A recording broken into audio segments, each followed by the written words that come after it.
Hi everyone, welcome to the first module of How to Start a Startup. So we have divided the entire module into the two parts. So the part one will be generating an idea and second will be shortlisting an idea. And before we deep dive into this, let's start with a simple question. That is, why you should become an entrepreneur and how you will know you're ready for this. So everyone, I have listed down the four reasons. And if you have these basic skills, you can consider yourself stepping into an entrepreneurship journey. So let's start with the first one. First one is you are a problem solver. Let's understand this by one basic example. Imagine you are struggling with a difficult maths problem. So instead of giving up, you break the problem down into a smaller part, seek help from the peers or the teachers, and try different problem solving strategies until you find the solution. This persistence and willingness to explore different approaches showcase your problem solving abilities. So, here you need to ensure that you are not giving it up till the time you won't find the solution. So, if you have these kind of approach towards any problem, it means you already ready to step in or go ahead with the entrepreneurship journey. The second one is risk taker and an innovator. Again, I'll give simple examples so that you can understand easily. Imagine you are a software engineer, okay? And you have been in the job for years, for many years, but you have got this strong urge to start your own tech company. Even though you know it's uncertain and risky, you decided to leave your job and chase your dream to become an entrepreneur. So this shows you are a calculated risk taker. What is the meaning of calculated risk taker, guys? So here you have a competency and a skill in the software developer. So you're taking a risk and starting something in the field of software developer. Obviously, if you have, let's suppose, competency in fintech, then you won't start something in transportation, right? That will not make sense. So it's very important that you should take calculative risk, guys. So the next one is effective communicator and good network. That's self-explanatory. And the last one is adaptable. So that's very important. I'll again explain it to you by giving one simple example. So let's assume you have to train yourself to handle unexpected changes or the challenges. For example, you are working in some project and it suddenly shifts the direction due to the new requirement. So, an adaptable and agile person will quickly adjust their approach, they'll brainstorm the solution, and effectively pivot to meet new objective without getting frustrated or stuck in the old ways of thinking. So, you have to understand the moment any market is changing, any new project is coming in, so you need to immediately pivot it, prioritize the things, and you need to move forward. So, you need to follow that approach. So, everyone, if you have today these four things with you or these four basic skills with you, it means you're already ready to step into the entrepreneurship journey. Now, I would like to move it to you to the next half, and that's more interesting. So, I have listed out the couple of reasons why you should not become an entrepreneur. Almost, I have met hundreds of the people where I have seen their priorities are not at all set. And they try to push themselves to become an entrepreneur and they fail in the coming years. So let's understand a couple of reasons why it happens. So let's assume if your primary objective is to make money from the day one, and that's the reason you wanted to enter into this field, then it's a big no. Because let me quickly explain it to you when the money phase comes into the entrepreneurship journey. Because you all must be knowing that almost 80 to 90% of the startup fails. So if your primary objective is to make money and that too from day one, then obviously it's a big no. Then instead of this journey, I'll strongly recommend you to carry on with your 9 to 5 job because that's going to be much, much better. Because here money comes at the last, guys, in this hierarchy. Because firstly, you need to select an idea, you need to gather a team. If you're able to do that, then you need to raise the money or you need to bootstrap your business. Then you need to launch a product. Again, you need to get a feedback, reiterate it. And if you're lucky, if you get the exit at the end, then only it's possible that you get some money or some good money. I'm not denying that if you survive till the end, you won't make money. I'm not denying you will make a lot of money, but it's never going to happen in the starting. I hope you all clear.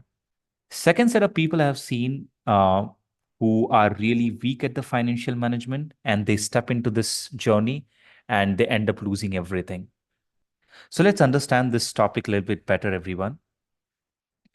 So imagine a small startup that experiences a rapid growth in its first year of the operation. The founders are completely focused on developing their products and acquiring new customers, but they have neglected to establish robust financial management practices like lack of budgeting, poor cash flow management, inadequate record keeping, ignoring the financial matrices, or mixing the personal or business finances. So, overall, what I'm trying to say, the weak financial management can undermine the stability, growth, and in long term, it can completely disturb the success of the business. So it's essential for the business startup or small businesses to prioritize sound financial practices and seek professional guidance when necessary to avoid any of these pitfalls. So everyone, do not worry. In detail about the free financial management courses, we will launch it after the startup. So where in detail about everything we'll cover. Let's move to the third one. Third one is even I met some people where they say they're sick and tired with the current job. That's the reason they wanted to step into this entrepreneurship journey. Again, big no to those people. Why? Because 95% of the times it happens that the job which you're doing it, you might be executing only one piece of work.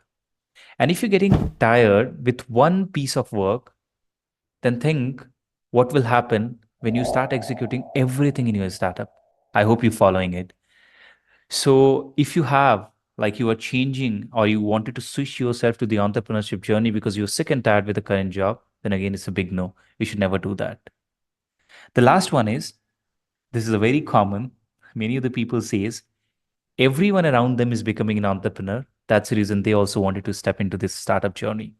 Again, big no. It's very, very important that you understand what you like and what you can do consistently for the long term.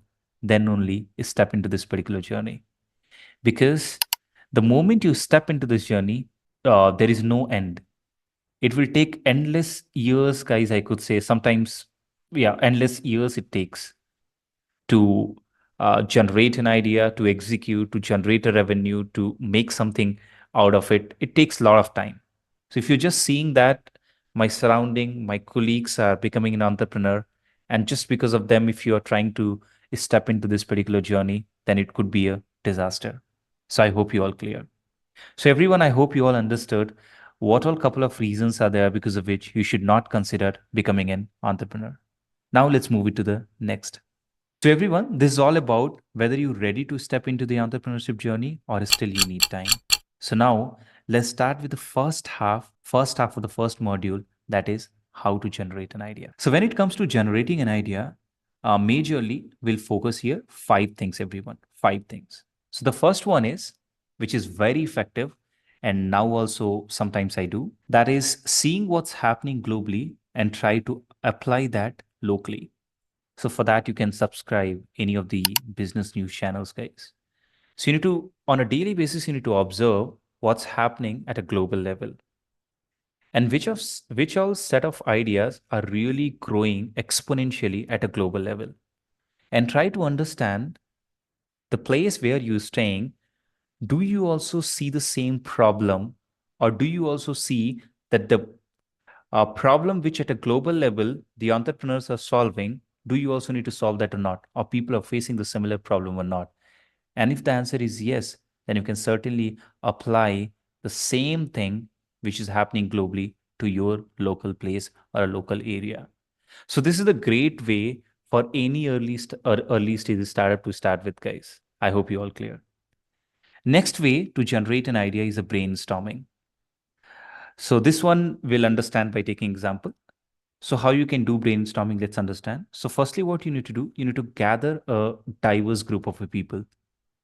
Then everybody you need to then every day, you need to keep the brainstorming idea session. You need to encourage open discussion, creativity talk, and sort of exploring the different perspectives, writing down all the ideas which everyone is discussing without any judgment. And later on, you can evaluate them. So, this is also one of the very effective ways to generate an idea. So, also, I wanted to announce one thing, guys. Everyone, please feel free to use the comment section for the brainstorming the ideas, as many like minded people are watching this. So, you can do that as well. So, let's move to the next one, that is trending analysis or trend analysis, guys. So, what does that mean? That is also one of the most effective ways to generate an idea. So, here you need to keep yourself informed about the emerging trends, technologies. For that, again, I will suggest you to install one of the business news channel. That's the In Shorts, guys. That will help you, and that will help you altogether sort of to understand what trends are going on across the world. The fourth one is the problem identification.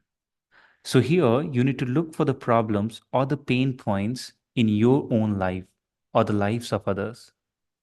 Like consider everyone's frustrations or inefficiency or needs that could be addressed with a new solution. I'll give you one example so that you can understand better here. Imagine you are a student in a busy city like a Bangalore, India, and every day you need to go to the different places for a classes or work. But finding a ride is becoming difficult for you, especially during the busy times. And sometimes you have to wait long time for a buses, or you need to argue sometimes with the auto drivers about the prices, etc. So what's the solution? Now think about it. If there is a special app just for the student like you, and this app would show you all the options for getting around, like buses or the bikes, and the app suggests the fastest and the cheapest route for your schedule. Plus, it would give you the discount so the travelers would be cheaper. So the traveling would be cheaper. With this app, getting from place to place would be much easier, and you could spend more times on your studies and less time worrying about the transportation. So it's very, very important that uh, you sort of identify the actual problem immediately. Because what happened while generating an ideas, sometimes we get a lot of ideas, because if you're using the multiple sources, multiple ideas you will be keep on getting. So certainly to filter it out couple of ideas, and that you can do it uh, once you understand the problem identification part. The last one, which will help you guys to generate an idea, is look at the businesses that had succeeded in the past, which is not there anymore. A couple of you might be wondering why I have added this point, but it is important. So, everyone, if you're using this method to generate an idea, then there are more chances that you get an effective idea. For example, if you understand the reason, these are the reasons are there because of which these ideas didn't get succeeded, like it got failed later on, because in the past it got succeeded, later on it got failed. Then you know that because of which reasons these ideas didn't work out. So you will have a clear understanding about what you need to work on to make that particular thing working. So let's go a little more deeper, guys, to understand a little bit better. So there are typically two reasons are there that any ideas have succeeded in the past, but currently they are no more. So the first one is the idea itself got failed, or the second one is either the founder was incompetent or the idea got stopped or paused in between, right? So now if you exactly know that what is the issue of that particular idea, then there are more chances that you focus on that thing and try to solve it. So I hope you all clear. So everyone, there are few more basic things are there when it comes to generating an idea. I'll quickly list it out. The first one is, please note, come up with an idea which people really likes talking about. The second one is, again, come up with an idea which is really very easy to understand. For example, if you can't explain your idea into a few words, like what you do, or some people don't find it pretty interesting, then that's the sign of unclear thinking. And the last one is, come up with an ideas which can show the exponential growth in the market. For example, if I talk about 5 to 6 years back, you all know the fintech industries was booming. So anything interesting if you build in the fintech, so there are more chances that it succeed. If you talk about the current trend, then I will tell generative AI. The Gen AI is something which is trending. And if you build something really useful, which people really are looking for the problem or looking for the solution, then certainly it will be a booming. So everyone, this is all about the first half of the first module, that is how to generate an idea. And the next half we'll discuss in the next session, that will be how to shortlist an idea. And if you like this video, please don't forget to subscribe to our channel and hit the notification bell so that you won't miss an update on the next session. Also, everyone, we will do one more thing. After each module, we'll keep a Q&A session. So please put your questions in the comment section, which we will cover in the Q&A session, which will be after this module. So thank you. Thank you, everyone, for watching.